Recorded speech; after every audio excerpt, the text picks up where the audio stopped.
Sushma study হাবের নতুন ভিডিওতে আপনাদের সবাইকে স্বাগত জানাচ্ছি।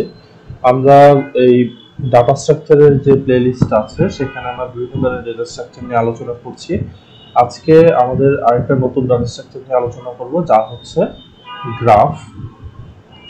তো গ্রাফ হচ্ছে খুবই গুরুত্বপূর্ণ একটা ডেটা স্ট্রাকচার, যেটা আমাদের বাস্তব জীবনেও আমরা অনেক বেশি ব্যবহার করে থাকি এই ডেটা স্ট্রাকচারটা।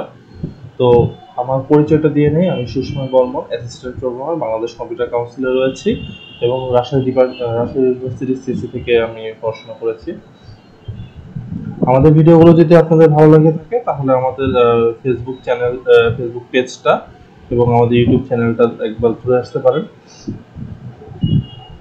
তো আজকে আমরা সবার প্রথমে যেটা জানবো সেটা হচ্ছে গ্রাফ কি।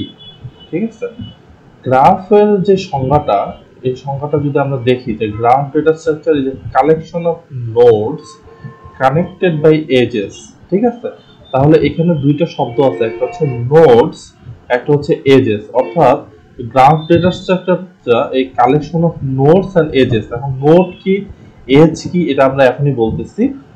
ইট use to represent relationship between different entities. আচ্ছা, এখন সবার প্রথমে আমি যেটা বলি সেটা হচ্ছে নোড কি।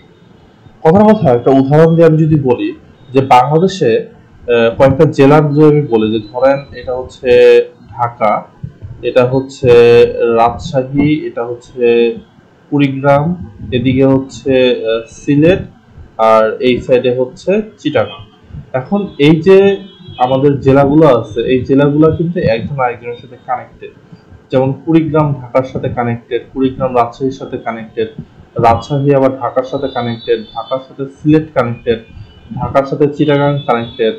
হ্যাঁ, তো আমি যদি বলি যে এই যে এখানে যে জেলাগুলো আছে, এই জেলাগুলো একজন আরেকজনের সাথে কানেক্টেড। এখন যে কানেকশনের যে বিষয়টা, যেটার মাধ্যমে একটা জেলা একটা জেলার সাথে কানেক্টেড, এইটা হচ্ছে কি বাস্তব জীবনে একটা রাস্তা, তাই না? একটা রাস্তার মাধ্যমেই কিন্তু একটা জেলা একটা জেলার সাথে কানেক্টেড থাকে। তাহলে যেই জেলাগুলো আমরা বলতেছি, এই জেলাগুলোকে গ্রাফের ভাষায় আমরা বলবো কি, নোডস।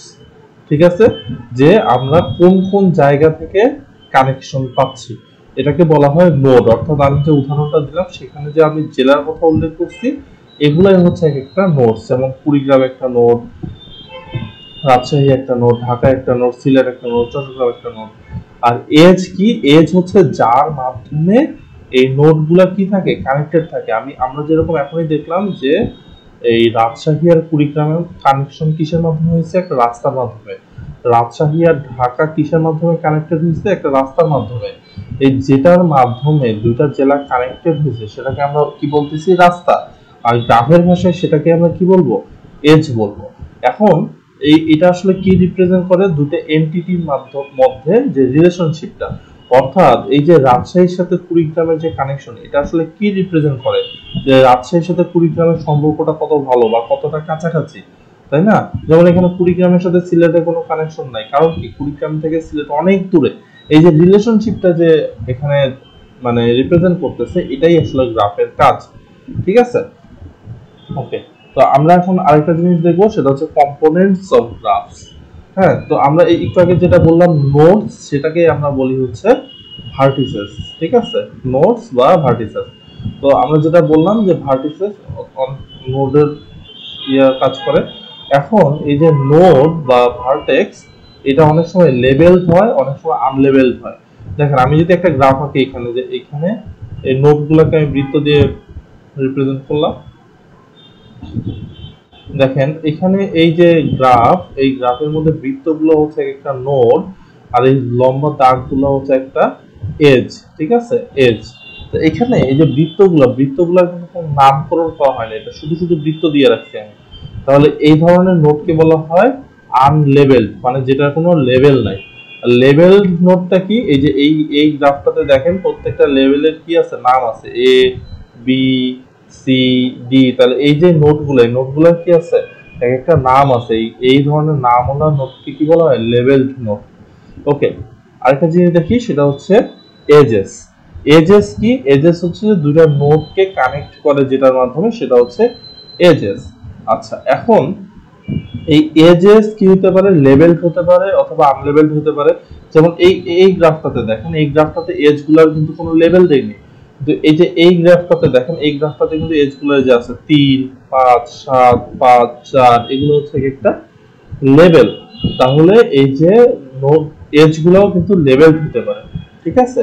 আরেকটা জিনিস সেটা হচ্ছে যে এই নোড গুলার ডিরেকশন থাকতে পারে। ডিরেকশন মানে কি, যেমন আমি যদি একটা এমনি একটা এজ আঁকি, যে এখানে একটা নোড, এখানে একটা নোড, এই নোডটার কিন্তু এই এজটার কিন্তু কোনো ডিরেকশন নাই, মানে কোন দিক থেকে কোন দিকে গেছে, এটা কিন্তু বাইলেটারাল, মানে এদিক থেকে এদিকে যেতে পারবে আবার এদিক থেকে এদিকে আসতে পারবে। কিন্তু আমি যদি এইভাবে আঁকতাম, এই নোডটাকে এরকম ডিরেকশন দিতাম, তার মানে কি, এই যে এ নোড, বি নোড, এটা কিন্তু শুধুমাত্র এ থেকে বি তেই যেতে পারতেছে, এখানে কিন্তু বি থেকে এ তে আসতে পারবে না। তো আমি যদি এখানে এই নোড এখানে চিন্তা করি উপরেরটাতে, তাহলে এ থেকে বি তেও যেতে পারবে, বি থেকেও তো আসতে পারবে। তাহলে যেই এজ গুলার ডিরেকশন থাকে, এই এজ ওয়ালা গ্রাফকে বলা হয় হচ্ছে কি, ডিরেক্টেড গ্রাফ, ঠিক আছে। তাহলে যেমন এই যে এই গ্রাফটা, এই গ্রাফটার মধ্যে দেখেন এজ গুলার কিন্তু একটা ডিরেকশন আছে। তাহলে এই ধরনের ডিরেকশন ওয়ালা এজ যে গ্রাফে থাকবে, সেই গ্রাফগুলোকে বলা হবে হচ্ছে ডিরেক্টেড গ্রাফ, ঠিক আছে। আর যেই ধরনের গ্রাফে, যেমন আমি যে উপরে যেটাতে আসছিলাম, এই যে এই গ্রাফটাতে কিন্তু কোনো ডিরেকশন ছিল না, তাহলে এই ধরনের গ্রাফকে বলা হবে আনডিরেক্টেড, আনডিরেক্টেড গ্রাফ, ঠিক আছে। তার মানে যেই গ্রাফের এজে ডিরেকশন থাকবে, অর্থাৎ এজের এক মাথায় তীর চিহ্ন থাকবে, সেটাকে বলা হবে ডিরেক্টেড গ্রাফ। আর যেই গ্রাফের এজে কোনো দিকে কোনো ডিরেকশন থাকবে না অথবা তীর চিহ্ন থাকবে না, সেটাকে বলা হবে হচ্ছে আনডিরেক্টেড গ্রাফ। তো আমাদের ভিডিওগুলো যদি আপনাদের ভালো লেগে থাকে, তাহলে পরবর্তী ভিডিও দেখার আমন্ত্রণ জানিয়ে এই ভিডিওটি এখানে শেষ করছি। সবাইকে ধন্যবাদ।